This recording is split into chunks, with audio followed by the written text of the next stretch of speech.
Hello everyone and welcome to this week's reviews as we return to the Caribbean with the latest iteration of this long-running Disney franchise.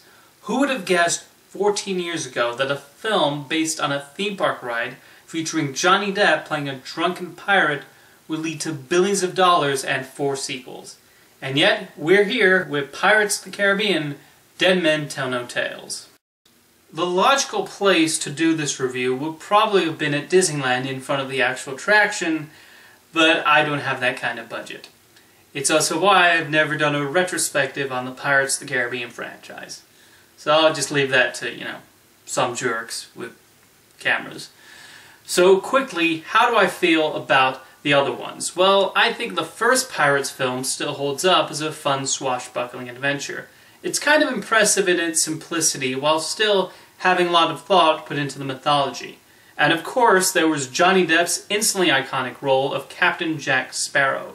He was originally written as a sort of Errol Flynn type side character, but Depp took it in a rather unique direction. It's not surprising he was nominated for an Oscar, probably the only actor who can say he was nominated for a role in a film based on a theme park attraction.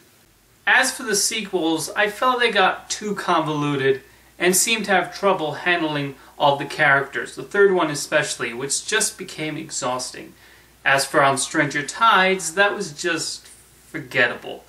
So now, with Dead Men Tell No Tales, I do think this is the best of the sequels, primarily because it goes back to the simplicity of Curse the Black Pearl.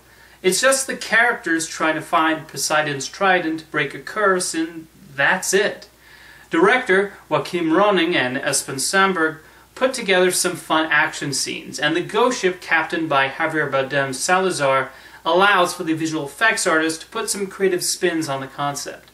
I even like the new characters of Henry Turner and Corina Smith.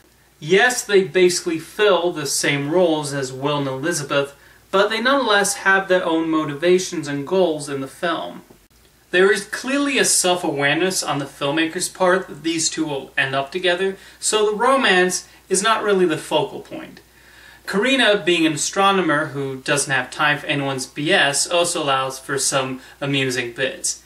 As for Jack Sparrow, he's a character that has jumped between endearing and annoying for me. It really depends on how much he's used and how much Johnny Depp hams it up. I think Dead Men Tell No Tales used him just enough, and the film also, albeit briefly, explores the idea of pirates getting past their prime, even legends like Jack. Speaking of hamming it up, I think Bardem was just a tad too over the top as Captain Salazar, even for this franchise. There are quite a few superfluous characters, Barbossa did not really add a whole lot to the proceedings. They even bring back Moro and Marty, these two, because sure, why not? A witch is briefly introduced to spout exposition, and then we never see and hear from her again. Terry Rosso, one of the writers of the series, has said the original villain for this film was a woman, but Depp vetoed that. I guess it's this witch character. There's a later character revelation that also wasn't needed and just felt like it was added to add some emotional depth to the finale, but it never feels earned. For the most part, I did have fun through Dead Men Tell No Tales, but the third act did start to descend into noise and special effects, and I started getting tired of the whole adventure. Overall, if you are a big fan of these films, I think you'll be satisfied with this newest chapter. Will there be more? Well, there is a post-credit scene, so Disney definitely is not ruling out the possibility, though it will entirely depend on the final box office tally. Thank you for watching this week's reviews, and I'll see you next time.